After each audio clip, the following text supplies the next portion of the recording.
정부장관입니다. 저는 다 아시죠?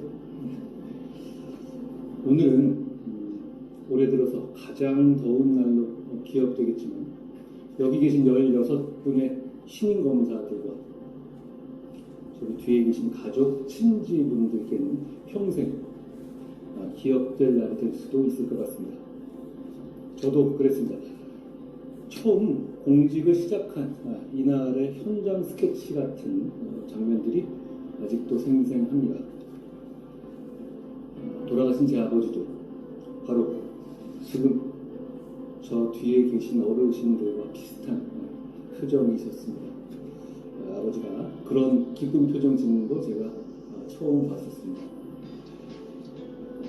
여러분, 여기까지 오시느라 16분 각각 제각각의 사연으로 많은 일을 겪었을 거고 고생 많으셨다는 말씀을 드립니다. 가족분들과 친지분들께도요. 아마도 그분들의 도움이 컸겠죠. 그런데 무엇보다 여러분들이 운이 좋았기 때문일 겁니다. 다른 사람들은 갖지 못한 운을 잡은 거고, 그러니까 더더욱 그렇게 운으로 받은 혜택을 다른 사람 조금이라도 돌려드린다는 생각을 해야 되는 것, 어찌 보면 당연한 걸 수 있을 겁니다. 저도 마찬가지입니다. 구체적으로 검사가 어떻게 일해야 되는지 거기에 대해서는 좀 이따가 이원석 검찰총장님께 들으세요. 훌륭한 검사입니다.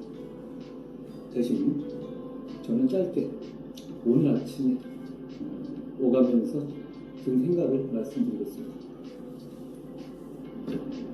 오늘 하루는 여러분이 앞으로 어떤 검사로 살지, 어떤 공직자로 살지, 어떤 직업인으로 살지에 대해서 비장하고 심각하게 한번 생각해 보시면 어떨까 합니다. 나중에 어떤 결정적인 고민의 지점을 만나고 그걸 지나실 때 오늘 하신 생각을 떠올릴 수 있게요. 물론 매일매일 비장하고 심각하게 살면 인생 심파가 돼서 피곤하겠죠. 그런데 단 하루입니다. 그럴 만한 가치가 있을 겁니다. 저는 그랬습니다. 이후에 바쁘게 살다 보면 그런 좀 오글거리는 생각을 할 기회는 잘 오지 않더라고요. 그럼 어떤 생각을 해야 하느냐? 그건 생각의 시작이자 끝이니까 여러분이 오늘 한번 생각해 보십시오. 다만 그 중에 약자를 보호하고 공익을 디폴트 값으로 생각하는 거 꼭 포함되어야 할 목적지일 겁니다. 너무 쉽고 진부한가요? 그런데 쉬우니까 어려운 겁니다. 진부하니까 아무나 못하는 거고. 제가 말씀드린 약자를 보호하고 공익을 높이는 목적지를 향해 가는 동안에 치열하게 싸우고 논쟁하는 것, 그거 당연하고 필수적인 걸 거기도 합니다. 그게 우리 자유민주주의 체제의 힘이죠. 어제 오늘 제가 국민들께 설명하고 반대하시는 분들과 논쟁하고 있는 이슈 중에서 검경 간의 수사 책임의 세부 사항을 정하는 수사준칙의 개정이 있습니다. 아세요? 찬성하는 주장들도 있고 반대하는 주장들도 있죠. 그런데 제가 여러분께 이 자리를 빌어서 드리고 싶은 말씀은 그런 토론과 싸움은 어느 편이 옳은가를 정하기 위한 것이 아니라 무엇이 옳은가를 정하는 과정이어야 한다는 겁니다. 그래야만 왜 논쟁하고 싸우고 있는가를 잊지 않을 수 있고요. 공익을 위해서 의미 있는 논쟁과 의미 있는 싸움이 될 수 있다고 생각합니다. 링 위에 올라가서 싸우다 보면 이기는 것만 생각하고 왜 이겨야 하는지를 생각하는 건 직전이 되기 쉽지 않습니까? 민주주의 사회에서 논쟁과 싸움의 끝에는 목적지를 향한 진리도가 있어야 합니다.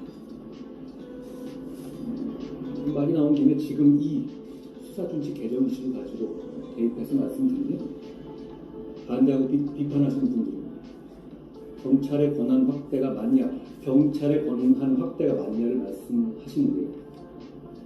그게 이 이슈의 본질이 아닙니다.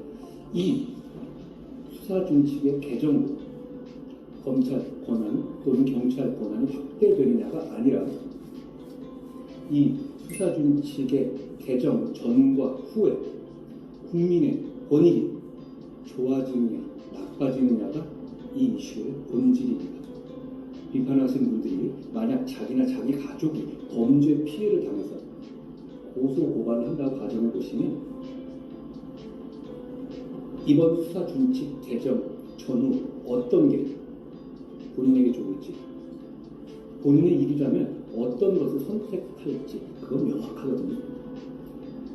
국민들은, 특히 서민들은 자기 고소 고발 사건이 더 빨리 처리되기를 바라시고 억울함을 풀 수 있게 자기 말을 더 들어주시길 바라는데 이 수사 준칙은 정확하게 그 방향입니다. 여기서 어느 편이 옳은가는 진영에 따라 모호할 수 있지만 무엇이 옳은가는 분명하죠. 우리는 그걸 추구해야 합니다. 제가 간단히 이번 수사준칙 개정을 예로 들었지만 우리의 일은 무엇이 옳은가를 정교하게 따지고 설득력 있게 설명하는 과정이라는 생각을 해봤습니다. 그 기준은 우리가 하는 일로 국민의 권익이 더 좋아지느냐 나빠지느냐여야 합니다. 앞으로 공직생활 하시면서 이 원칙과 타협하지 않기를 바랍니다. 오늘은 여러분 이날의 공직자로서 첫 출발을 하는 날입니다. 제가 아주 좋아하는 책에 페리클레스의 말을 빌어서 어떤 일을 해야 할지를 알고 그 일을 잘 설명할 수 있고 나라를 사랑하고 부패하지 않는 사람은 훌륭한 공직자라고 말한 부분이 나옵니다. 2500년이 지났지만 달라지지 않았다고 생각합니다. 여러분이 그런 공직자가 되시기를 저는 응원하겠습니다. 고맙습니다.